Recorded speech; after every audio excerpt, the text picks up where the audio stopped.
Welcome to Conversations with Masesi, where my guest and I talk about life, family, love, community, and everything in between. Many parents are so busy preparing their children for success that they miss a chance to equip them to do something extraordinary.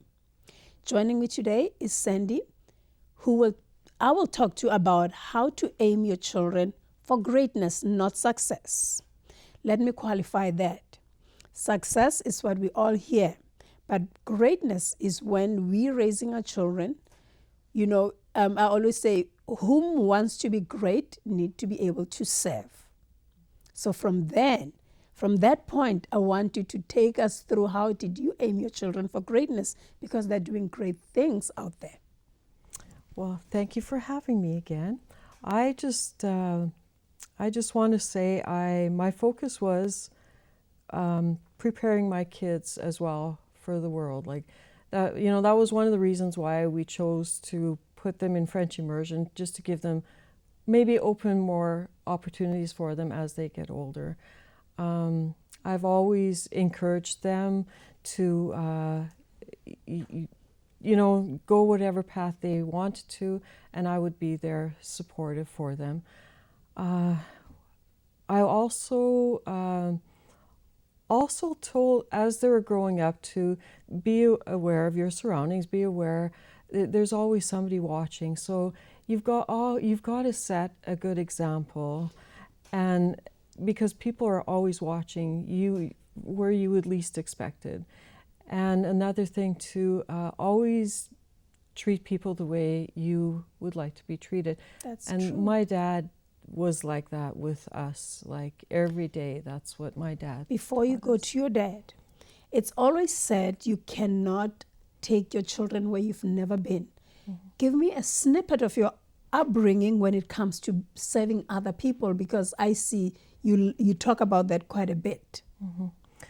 Well, I actually grew up on a farm. I have 7 siblings. Excuse me. And my dad was very humble, very loving, very quiet, very helpful. Anyway, that being said, we live close to a reserve, and quite often someone from the reserve would come to possibly borrow or trade something. Mm-hmm. And my dad was always open to that. So honestly, my first true good friends were First Nations people. That's just how we grew up. And quite often, my dad and them, we would always help one another. And in fact, one time, I don't remember this, but my mom was telling me that a fella brought his wife to the farm, and she was very, very pregnant. And he just knocked on the door, and he said to my dad, he goes, "Leo," and he went like this to his wife, and my dad says, "Well, what are we waiting for? Let's go." So, he helped them in the car, and my dad took them to the hospital. But that's what my dad was like. So that was your upbringing. When somebody needs help, you're there to help. Yes. And that's what you did with your children. Exactly, yes. Yeah, and in the farming community, that's exactly what they did. Yes. When someone's machinery broke down, my dad would go and help fix. If he needed help on the fields, the neighbors would come.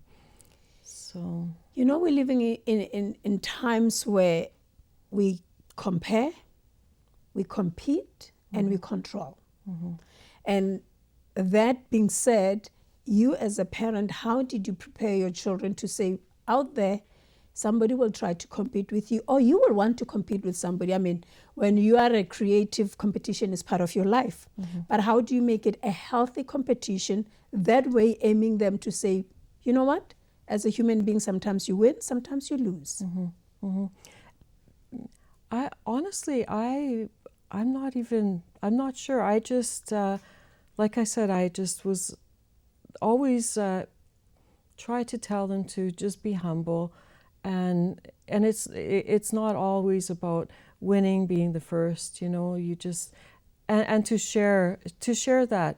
So, for example, be happy for someone. Like if you're at a race, 8 and 9-year-olds are, very competitive. But I always taught my kids,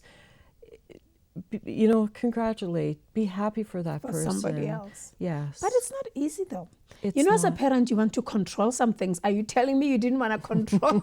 Like, I think my child deserves that, Oh, absolutely I did. And how do you deal with that? And then communicate it to your child that I know what I'm saying, but these are the results, and let's be okay with it. Well, I just, my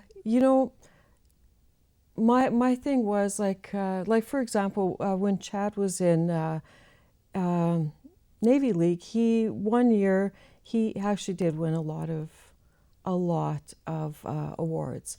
One of his teachers at school, prior to this, Chad approached him about writing, a recommendation letter, because they had to, I don't know if you recall. Yes, for the medal. For the medals.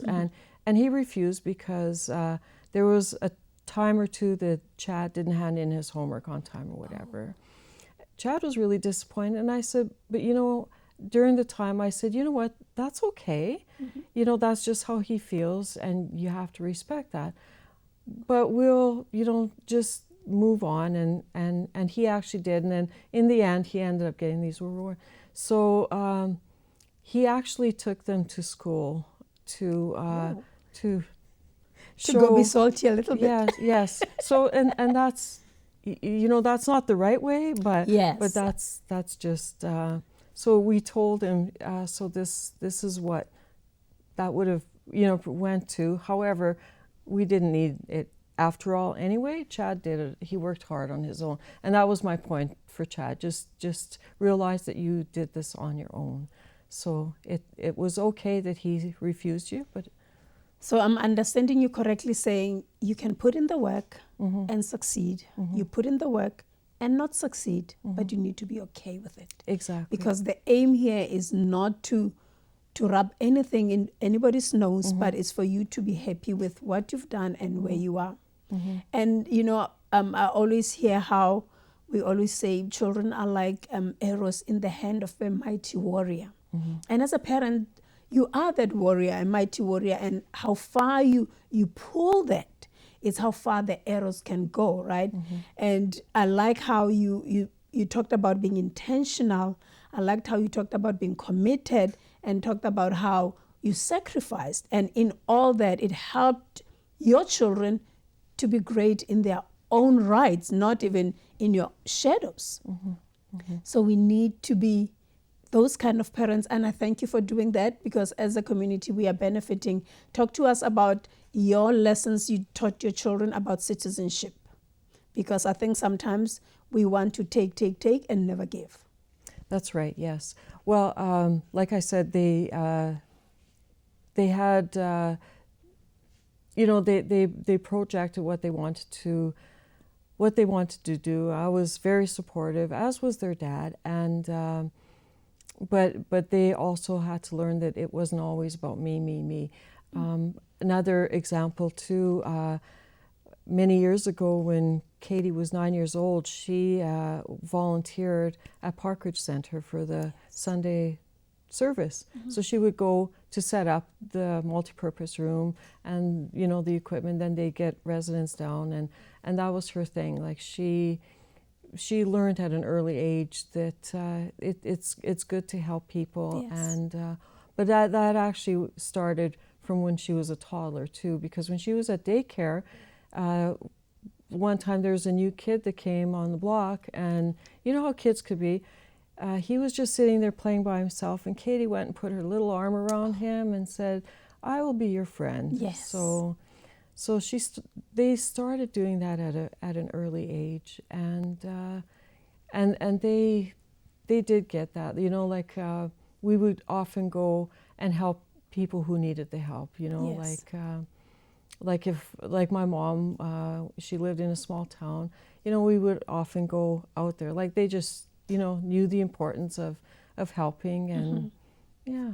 And being part of a bigger community. Exactly. Thank you so much for all that you have done for all that we are benefiting from what you have done and all that you continue to do, and being here on this show today to share your pearls of wisdom so that we all have hope that we will get a return on our investment of commitment, of intentionality, and of sacrifice. Thank you so much. You are the bows from which your children, as living arrows, are sent forth. That was Khalil Gibram who said that. Remember to like, share, subscribe, follow us on all social media platforms to keep the conversation going. Thank you for joining us on Conversations. Grace and peace be multiplied unto you and yours. Shalom.